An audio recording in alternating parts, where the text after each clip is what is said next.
patio home. What's the difference with a patio home?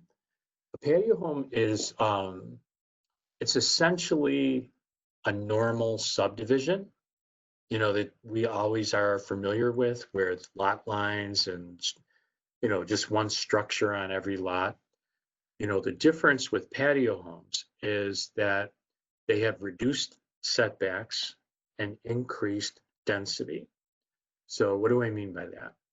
A setback is the rules that are supplied by the local municipality with respect to how far from the property line you're going to put your structure, and then also how far from the road, how big does the backyard have to be, how many feet from the rear property line. That's what setbacks are. So what developers have been able to do is get towns to approve where you can have a reduced setback.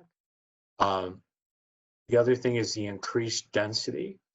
Usually with, and maybe you'll see like developers fighting in court with, neighbors about can we put a development here or not?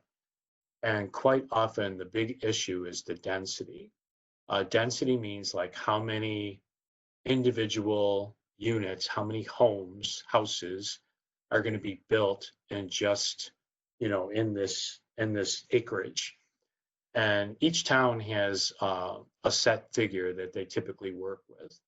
But with patio home, there's always negotiation over how many. Of course, the developer wants to pack in as many as possible. And the people that live in the adjoining area, because it's going to impact the traffic pattern. It's going to affect water pressure, sewers, and other services to have these more people here, more structures. So that's why there's always negotiation over this. HOA frequently with patio homes to take care of at least grass cutting, and also an HOA sometimes, and it's much more rare that there's an HOA for reduced taxation. So with a patio home, you're buying the entire structure.